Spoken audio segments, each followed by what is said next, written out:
You have a $1 million, no, $1 billion idea, but you need capital to get started. You don't want to ask for a classic loan from the bank. You're looking for the thrill of a partnership with someone with expertise that won't give you just the initial capital, but wise and precious advice throughout your entrepreneurial journey. You're looking for an investor. You know there are amazing opportunities like angel investors and venture capitalists. They're always ready to listen to some good business ideas. The problem is, they receive so many of them.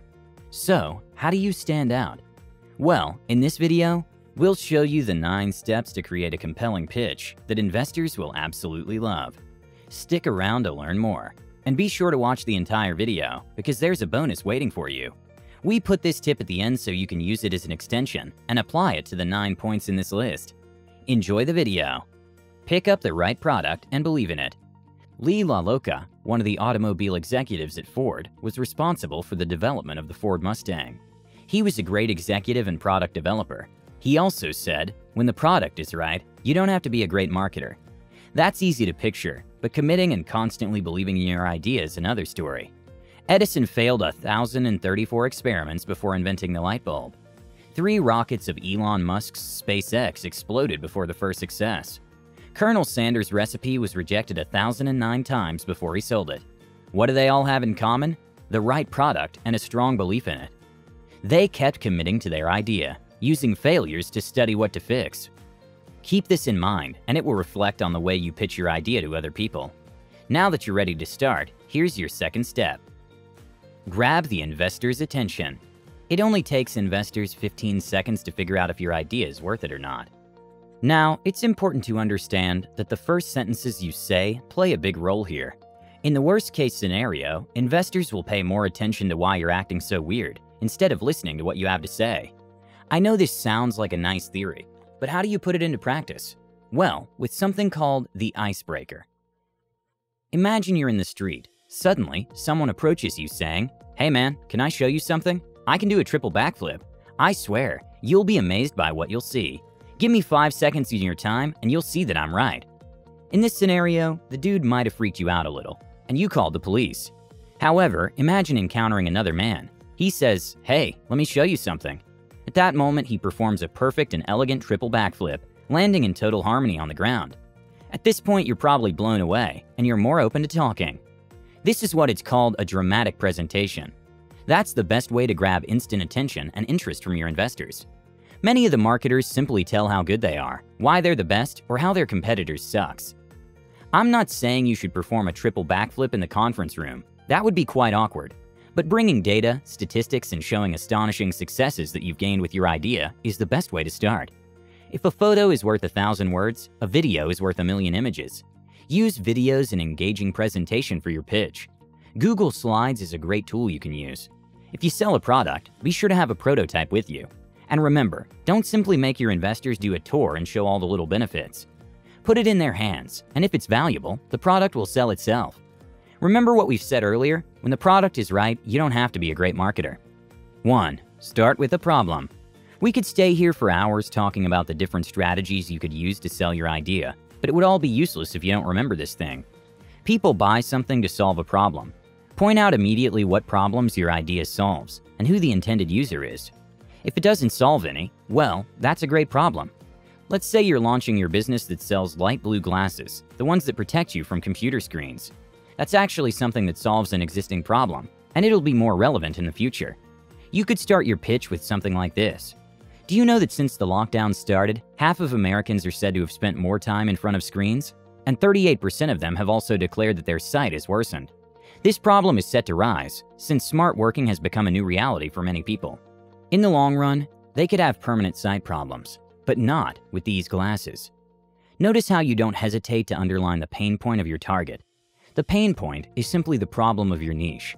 Don't be afraid to exaggerate and emphasize it. Only in this way will you show the investors that you have perfectly understood your target. Once you've stated what the problem is, talk about your solution. Your solution should follow as a natural fix to the problem that you've just described. Of course, you might not be the only one who provides the same solution. There will always be someone that will compete with your product. And don't trust the ones that say, "No, we have no competition," because they're telling a big lie. The CEO of Netflix, Reed Hastings, said that sleep is one of their biggest competitors. It might sound crazy, but think about it. If people sleep, they can't watch Netflix. You'll always have an obstacle to your solution, so the best way to go around it is stating your USP. This is a little acronym that marketers love. It means unique selling points. They're the main feature of your product or service, and they're things that no one else but you can provide. The USP is usually a statement, or also a catchphrase. The USP of Domino's Pizza is, you get fresh, hot pizza delivered to your door in 30 minutes or less, or it's free. This is an excellent USP because it's transparent and it gets to the point. There are no other companies that can promise such an efficient service. Unique selling points are also great objections killers. Domino's Pizza statement is the proof. The problem of their customers is that they're hungry. Their objection is that the pizza might not come fast enough. Their fears are immediately stopped by knowing they could have it for free. A unique selling point is the best way to build trust around your idea and impress investors.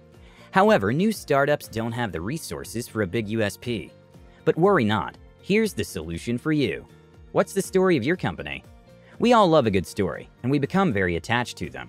Especially during a presentation pitch, investors want to know the person behind the idea. Who are you, and why did you launch the product? What's your story? Why did you decide to go for it? Stating your milestones and achievements will help create trust with investors. If you don't have enough resources for a unique selling point, stating a mission or a brand promise is your best alternative. What do you stand for? What's your mission? What is your unique idea? Eventually, you'll realize the answers to these questions don't involve just you. After all, you're not a solopreneur in this project. This leads us to point number 6. What's the team behind the project? When you present your idea to investors, you're also presenting your management team. The idea is important, but what really matters is who's going to make it a reality. Investors get pitched dozens of times a day with the same exact idea. How do they choose which one is better? Of course, the answer is the one with the best team. But don't worry, if you're at the beginning and you're a solopreneur, you can still make a list of people that you've collaborated with. These can be the ones that inspire you, the ones that gave you unique advantages to your idea, even if they're not in the management team. Show off all the work that you've done together. But there's another thing you can do. A board of advisors is a small group of people that offer advice and direction to a company. Even putting your lawyer and financial consultant on that list can build credibility and trust in front of your investors. Reid Hoffman, the co-founder of LinkedIn, said, "If you're playing a solo game, you'll always lose out to a team." Easy and instant to get.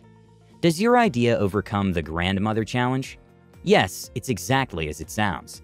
If you explain the idea to your grandma, would she understand what you're talking about? If the answer is yes, you have a crystal clear proposition. We love things that are easy to get. That's why companies spend hundreds of thousands of dollars to speed up their websites by even a few seconds. It's very important that you have what's called an elevator pitch. Imagine you've prepared a wonderful 15-minute presentation about your solar panel company, but investors reject it. On the way out of the building, sad and disappointed, you meet in the elevator no one else but Elon Musk. You know he's a huge advocate of green economy ideas. Immediately, you realize that this is your golden opportunity. The ride on the elevator will last just 30 seconds. You have to sell him your idea in that span of time, or else he's gone forever. An elevator pitch is a presentation of 1 minute, or better, 30 seconds. It contains the main problem that your product solves and some other key ideas. Opportunities are everywhere, but be sure not to find yourself unprepared. Handling objections. Objections are not a no per se. They're simply requests for more information. If you start looking at objections from this perspective, you won't see them as a problem, but as an opportunity to show the investors how prepared you are. Let's say you're presenting a pair of working gloves to a group of people. The unique selling point of these gloves is that they have a slim and thin design, but they're also fireproof. During the pitch, you're doing great, but suddenly one of the investors asks, "You're obviously not targeting women with these gloves, who make 80% of the spending decisions in an average family." This question could freeze the blood in many marketers' veins, but not yours, because you did the proper research and you were waiting for that question. In a moment, you take out of your bag a pair of fancy, elegant pink gloves, perfectly designed for a woman. You've just given the best impression possible in front of your investor, who remains speechless. The quantity of objections that you can handle is directly proportional to the chances of selling your idea. Proper and deep research on the market you want to operate in is the perfect way to find and then handle objections. Remember, they're just questions, and you need to have an immediate answer to them. Say what the investor will get. There's nothing more frustrating for investors than asking at the end of a pitch, "Okay, but what do you want from us, and what do we get?" Be sure to put the emphasis on the exact amount that you need from the investors and how you're going to pay them off. There are two main ways to structure a deal with an investor. 1. Debt. It works like a bank loan. Every year or month you'll have to pay the investor a percentage of the investment plus interest. 2. Equity. This is a big favorite of many investors. So in exchange for the loan, you don't have to give them monthly or annual payments. Instead, they'll own a part of your business. You can pay them with dividends or by giving them a percentage if you sell the company. If your company is worth $1 million and an investor finances it with $100,000, you could reach an agreement giving 10% of the company to the new investor. The takeaway here is be immediately clear on this point. Bonus.